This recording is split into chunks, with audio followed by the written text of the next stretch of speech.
আর যে সমস্ত মহিলার জীবন মানে শুধুমাত্র শাড়ি গহনা, থ্রি পিস, নতুন জুতা, নতুন জামা, ওই অপদার্থদের জন্য মাহে রমজান কিছুই না। বেড়ি মনে করে রমজান আইছে, নতুন জুতা কিনবে, নতুন শাড়ি, নতুন গহনা।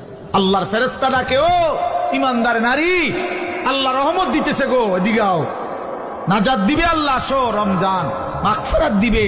নাফরমান নারী, অসভ্য নারী, বেপর্দা বেহায়া নারী আল্লাহরে ডাকে, প্রত্যাখ্যান করে, ফেরেশতারে বলে, যা বেটা, তোদের রহমত মাগফিরাত নাজাত এটি তোদেরটাই তোদের আল্লাহর কাছে দিয়া দে।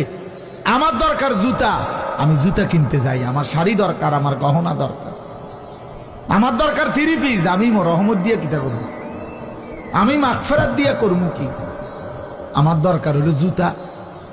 এই জন্য পুরাটা রমজান হাইটা হাইটা জুতা কিনে, শাড়ি কিনে, গহনা, সারা বছরও কিনে।